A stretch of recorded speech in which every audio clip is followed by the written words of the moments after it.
طيب بسم الله والصلاة والسلام على رسول الله وعلى آله وصحبه ومن تبع هداه أما بعد.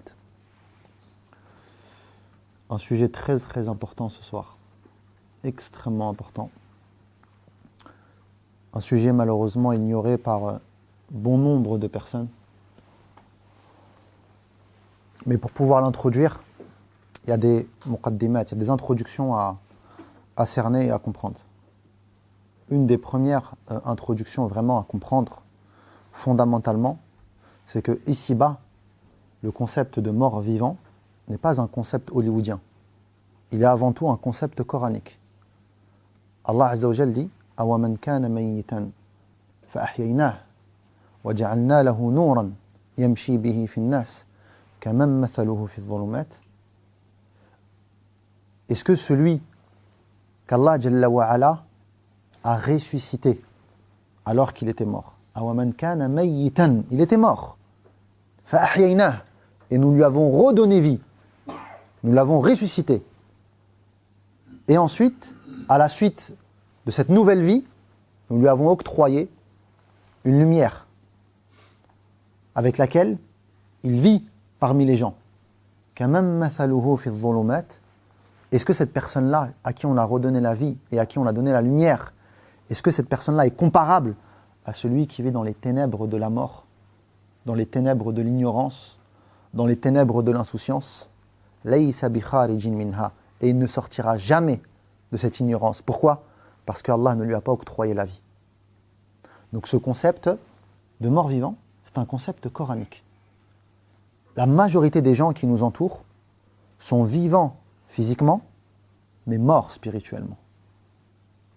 Ils vivent dans cette dunya sans lumière, sans vie réelle. Et une minorité, Allah Jalla wa Ala leur a octroyé cette vie spirituelle et leur a donné cette lumière qui leur permet de vivre ici-bas, non pas à travers un regard ordinaire, mais à travers une clairvoyance. La différence qu'il y a entre laysa an-nazar kal-ibsar. Il y a une différence entre l'individu qui vit dans cette dunya à travers son regard physique et celui qui observe le monde et la dunya à travers sa clairvoyance de cœur. C'est radicalement différent.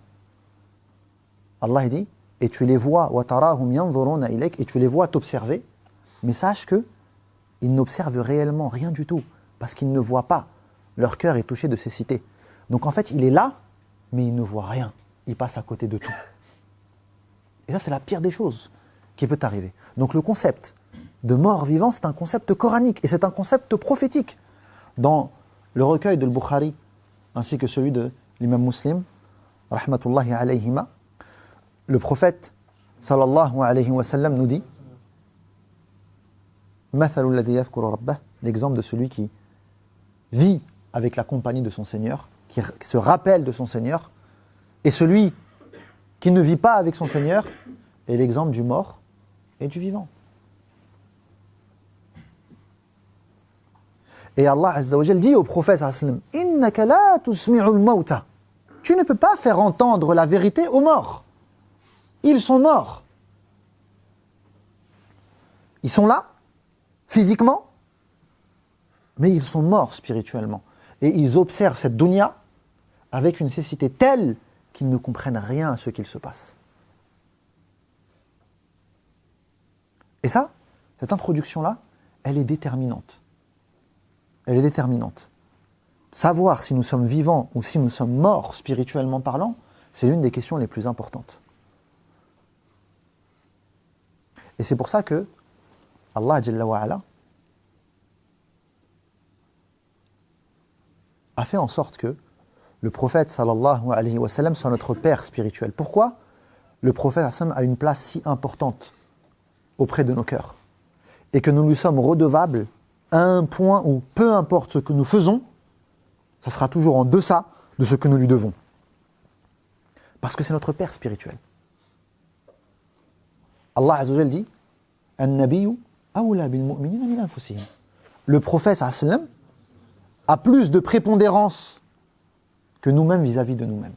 C'est-à-dire qu'il passe avant nous. Et il passe avant tout. Et ensuite Allah dit wa azwajuhu ummahatuhum. Wa azwajuhu, et ces femmes sont leurs mères. Si les femmes du prophète sallallahu alayhi wa sallam sont nos mères, le prophète sallallahu alayhi wa sallam est notre père spirituel.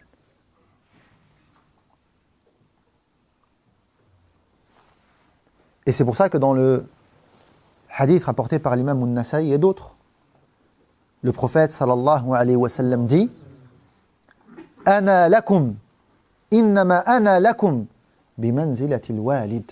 Sachez que je suis pour vous à l'image d'un père. Pourquoi?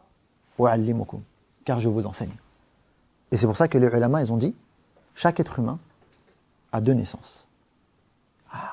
On y arrive. La majorité des gens fêtent la première naissance.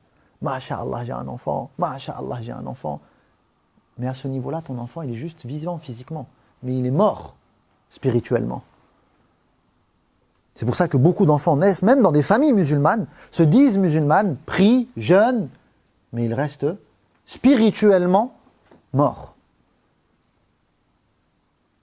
Parce que, comme le père physique donne la vie, le père spirituel donne une autre vie. Et les prophètes sont nos pères spirituels. Et les savants qui ont hérité des prophètes sont ceux qui ont aussi hérité de cette grande ni'ma de pouvoir éveiller les cœurs des gens et de devenir leur père spirituel. C'est pour ça que le prophète il a dit sallallahu alayhi wa alihi wa sallam, pour justifier sa place de père, u'allimukum, je vous enseigne. Ainsi, tu vas remarquer, subhanallah, que l'enfant qui naît physiquement a des traits physiques de son père. Mais l'élève qui naît spirituellement prend les traits spirituels et comportementaux de son shir. Et le droit de celui qui t'a donné ta vie spirituelle dépasse de loin, de très loin, celui qui t'a donné naissance physiquement. Si l'un te préserve de mourir physiquement, l'autre te préserve du feu de l'enfer et te préserve de mourir spirituellement. C'est une cause. C'est Allah qui guide. C'est Allah qui donne. Mais il a fait de lui cette cause. Et donc les ulama ont mis en évidence que chaque être humain a 2 naissances. Les morts vivants fêtent la première. Les vivants spirituellement fêtent la deuxième. Si la première, on parle de la naissance spirituelle, la deuxième, c'est ce qu'on appelle la naissance du cœur. Wiladatul qalb. Lorsque ton cœur se libère des ténèbres et accueille la lumière. Allahu waliyul ladhina amanhum. Allah est le compagnon des gens qui ont cru. Allahu waliyul ladhina amanu yukhrijuhum min adh-dhulumat ila an-nur. Allah est le compagnon de ceux qui ont la foi. Il les sort des ténèbres vers la lumière. Et Allah Azza wa Jal, pour te sortir des ténèbres vers la lumière, il a mis des causes.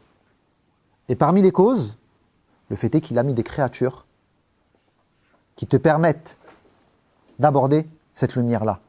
Et la première des créatures, et la plus importante des créatures, et c'est pour ça que nous prions sur lui, c'est pour ça que nous lui donnons notre vie et nos âmes, c'est le prophète sallallahu alayhi wa sallam. Et après lui, ceux qui ont hérité de sa science et ceux qui ont hérité aussi de sa responsabilité. Donc l'être humain, il a 2 naissances. Et donc on peut diviser les créatures en 3 catégories. La première des catégories, c'est ceux qui sont encore comme des fœtus dans le ventre de leur mère. Ils n'existent pas. Ils sont dans les ténèbres de la matrice de la femme. Ils voient rien, ils n'entendent rien, ils n'observent rien, ils ne bougent pas. ils n'ont pas de vie. L'âme n'a pas encore été insufflée. Ceux-là traversent cette dunya sans cœur. Et c'est pour ça qu'il ne faut pas vous étonner de l'ingratitude de certaines personnes. Ils sont profondément ingrats parce que le cœur ne peut observer les bienfaits qui leur sont donnés, ils ne peuvent pas être reconnaissants.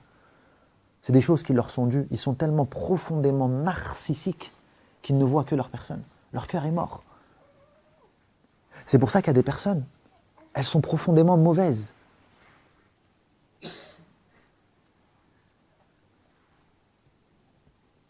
Et des fois, c'est très dur pour le croyant à qui Allah Azza wa Jalla a octroyé cette lumière-là. Allah lui a donné le don de la gentillesse. Plein de nos sœurs, beaucoup de nos sœurs, elles sont profondément gentilles. Et ensuite, quand elles viennent dans cette dunya, elles voient la dureté de cette dunya, elles sont entourées de morts vivants, et au lieu de se dire « Allahu Akbar, Allah il m'a comblé d'un don, je vais l'entretenir, je vais le préserver, je ne vais pas laisser les autres me le détruire. » Non. Elles se contaminent. Par quoi? Par les déchets des autres. Par le caractère mortifère de certains individus qui l'entourent.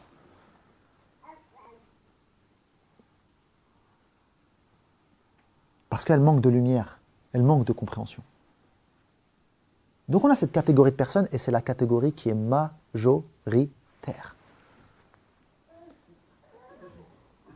Le prophète sallallahu alayhi wa sallam nous dit « An-nas ka'ibili mi'a » Les gens sont comparables à un troupeau de chameaux. Il n'y en a qu'un que tu peux monter.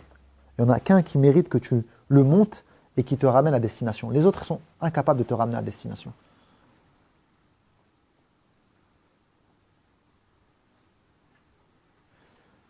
Donc la première des catégories, c'est des gens qui vivent dans les ténèbres de la matrice et sont entourés d'ignorance, entourés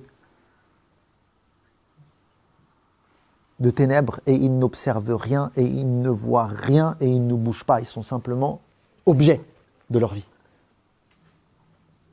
Ils ne sont pas sujets de leur vie. C'est des gens qui sont profondément humiliés par les passions de leurs âmes. Ils sont soumis aux passions de leurs âmes. Que ça soit la nourriture, que ça soit les rapports charnels, que ça soit la critique. La langue qui les soumet par la colère, la critique, l'insulte. Le croyant, le croyant, tu ne le verras jamais vulgaire. Parce qu'il maîtrise sa langue. Pourquoi? Parce que dans la maîtrise de la langue, il y a la maîtrise du cœur. Dans le hadith, il est dit, votre cœur ne sera jamais dans la droiture, hatta yastaqima lisanuk. Jamais ton cœur sera dans la droiture tant que ta langue ne sera pas dans celle-ci aussi. Parce que maîtriser sa langue, c'est maîtriser son âme. Et maîtriser son âme, c'est permettre à son cœur de s'éveiller. Première des catégories. La deuxième des catégories, qui est à l'extrême opposé de ces individus, c'est ceux qui vivent dans cette dunya avec clairvoyance. C'est ceux à qui Allah Azza wa Jal a octroyé cette lumière. وَجَعَلْنَا لَهُ نُورًا يَمْشِي بِهِ فِي النَّاسِ. Et il a cette lumière avec laquelle il marche avec les gens. Cette lumière qui lui permet de quoi? D'observer les choses comme personne ne les observe. Là où les gens voient une épreuve, lui voit un cadeau. Là où les gens voient une facilité, lui il voit une difficulté. Lorsqu'il passe toute une année sans être éprouvé, c'est à ce moment-là que la peur le prend. C'est à ce moment-là qu'il va dans les profondeurs de son âme chercher ses défauts parce qu'il sait que Allah est en colère contre lui. Là où les gens se réjouissent, alhamdoulilah, super cette année, on a gagné de l'argent, on est parti en vacances, on vit. Lui, il sait que c'est autre chose. Il ne voit pas le monde tel que les autres le voient.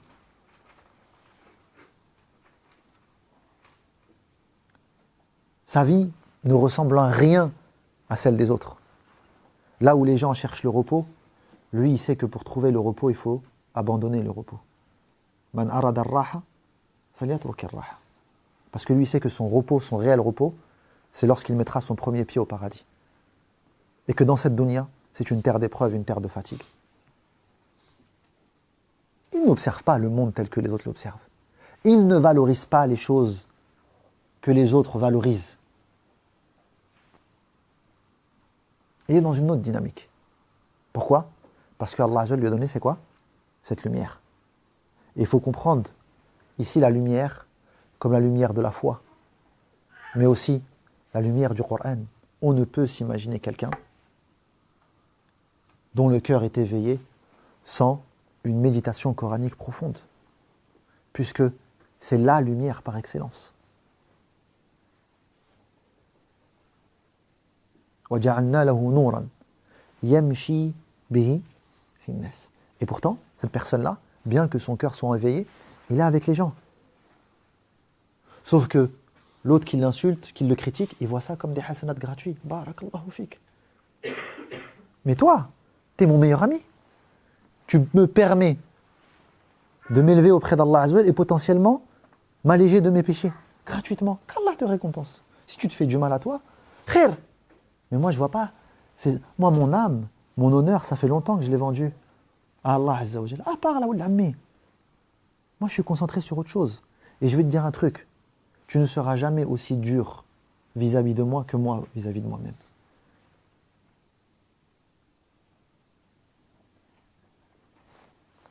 Tes éloges, j'en ai absolument rien à faire. Tes critiques, sache que je suis encore plus dur vis-à-vis de moi-même que toi, tu l'es envers moi. On ne vit pas dans le même monde, en fait. Cette lumière-là ne l'empêche pas de se mélanger aux autres, de vivre avec les autres, de patienter sur quoi? Sur le mal des autres, de patienter sur la médiocrité des autres, de patienter sur l'égarement des autres.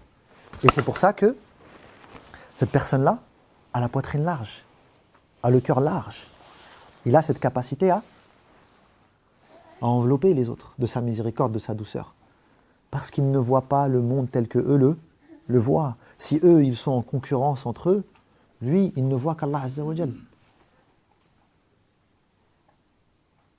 Donc là, on est sur deux catégories de personnes qui sont radicalement opposées. Un qui est mort, un qui est vivant parce que son cœur est né. Et on a cette troisième catégorie de personnes qui, elles, Allah Azza wa Jal a insufflé un minimum de vie, a insufflé le degré minimal de vitalité en lui. Et donc il est dans les ténèbres de la matrice et il tend à vouloir sortir à la vie. Mais il n'y arrive pas. Il lutte, il bagarre avec lui-même. Et il est un peu désordonné. Il est un peu confus.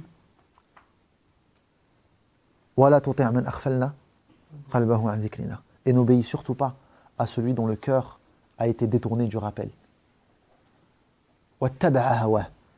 Et celui dont il suit ses passions. Et dont ses affaires sont confuses, éparpillées, disparates, désordonnées. Un jour, il est avec les croyants, l'autre, il est avec les pervers. Un jour, il veut se rapprocher d'Allah, le lendemain, il fait des actions d'un ennemi d'Allah. Celui-là, il est un peu perdu. Celui-là, il n'est pas encore né, mais il y a encore l'espoir de quoi? De la naissance. Il a ce minimum vital qui lui permet, Inch'Allah ta'ala, dans un futur proche ou lointain, d'espérer qu'il entrevoit cette lumière avec laquelle il va pouvoir observer le monde tel quel. Et donc, ça, c'est une réalité coranique, prophétique, concrète. Quand Allah Azza wa Jal te permet de naître, spirituellement parlant, c'est le plus beau cadeau qu'Allah Jalla wa Ala peut octroyer à un serviteur. Le problème, c'est que la majorité des individus fêtent la première et négligent la deuxième. Et donc, en fait, quand Allah lui redonne cette vie, il commence à considérer que c'est quelque chose d'acquis, que c'est quelque chose de normal, quelque chose de banal. Il ne prend pas conscience que c'est un enfant qui vient de naître, et comme tout enfant qui vient de naître, on a besoin de quoi? De prendre soin de lui énormément. Parce que justement, il est encore dans quoi? Dans cette phase de vulnérabilité, dans cette phase d'incapacité. Et dans cette phase-là, si tu ne prends pas soin de toi, et prendre soin de toi, c'est de permettre à ce que quelqu'un prenne soin de toi. Vous avez compris encore une fois, je veux dire. L'enfant, il ne prend pas soin de lui-même. Et prendre soin de soi spirituellement, c'est Iyyaka na'budu, c'est de rentrer déjà dans le groupe des croyants, de s'entourer de ses frères, de ses sœurs. Comme le prophète sallallahu alayhi wa sallam a dit, Al-mu'min mir'atu akhihi. Le croyant, c'est le miroir de son frère. C'est lui qui va te permettre de voir tes qualités, qui va te permettre de voir tes défauts. Yadullah ma'al jama'a. La baraka d'Allah, elle est avec le groupe.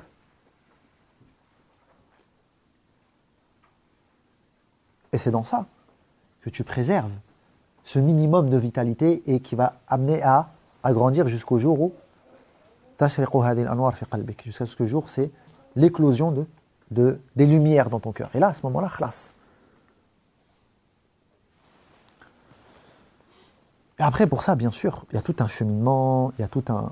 D'accord, on aura le temps, Inch'Allah, d'aborder tous ces sujets-là. Vous savez ce qu'on appelle le hujub, les voiles, les 10 voiles sur le cœur. D'accord? Ces 10 voiles qui, lorsqu'ils se cumulent, atteignent ce qu'on appelle ar-ran, birrana ala qulubihim ma kanu yaksibun.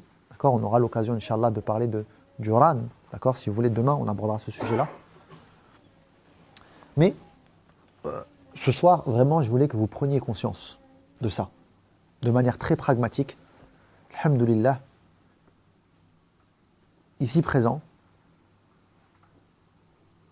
on espère qu'au moins nous avons ce minimum vital qui nous permet d'espérer cette lumière divine.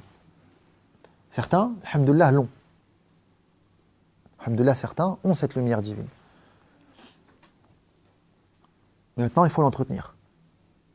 Il faut la préserver. Et comme je vous ai dit, la première des choses, c'est de comprendre que seul, tu es juste la proie de Satan. C'est pas possible. Tu es simplement la proie de Satan.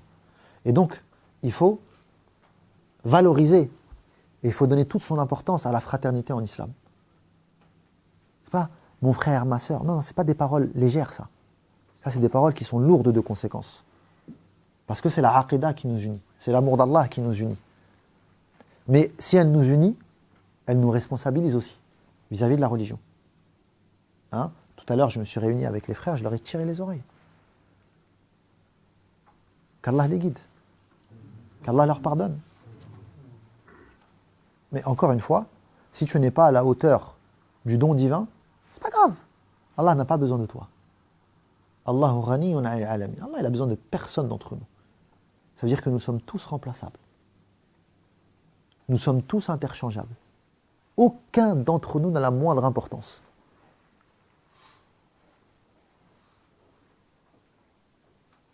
Et si tu es dans l'illusion que quelqu'un t'attend, si tu es dans l'illusion que quelqu'un a besoin de toi, c'est vraiment juste la plus grande preuve de ton ignorance et de cet aveuglement de ton cœur.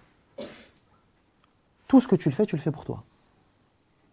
Tu le fais pour te sauver du feu de l'enfer. Donc quand Allah subhanahu wa ta'ala t'ouvre les portes de sa miséricorde et il te permet potentiellement d'être avec tes frères et d'être utile pour cette communauté, sois-le. Vous ne vous imaginez même pas le nombre de frères, et j'en suis sûr, ça se trouve, il y en a même ici, le nombre de frères qui sont venus me voir et m'ont dit, tu sais, Chir, je suis revenu à la religion, le jour, il y a 10 ans de cela, on a fait une umrah, tu étais en train de parler avec un frère, je suis passé, tu t'es arrêté, tu m'as passé le salam. Moi, je ne savais même pas. Moi, je ne me souviens pas. Ce sourire-là, cette poignée de main, ça a été la cause de son retour. Vous ne vous imaginez même pas, des fois, ce qu'un sourire peut faire pour son frère. Il n'est pas bien, il est souffrant, il traverse une difficulté, il trouve un frère souriant, qui parle, qui lui fait oublier ses soucis. Et il repart. Une sœur qui trouve une oreille. Vous ne vous imaginez même pas ce bienfait. Mais tous ces bienfaits-là, c'est ce qui permet de quoi? D'entretenir cette lumière-là. Là, il y a des frères ou des sœurs, ils sont venus ici, Ils veulent juste entendre. Moi, je suis un perroquet, en fait. Moi, je suis un clown. Je suis juste là pour parler, vous êtes là pour écouter dans la consommation. Et ils passent à côté de tous les autres bienfaits. Le fait est qu'on est ensemble. Le fait est que peut-être potentiellement, il y en a un ici, il va dire Amin et un dua, ça va tous nous englober.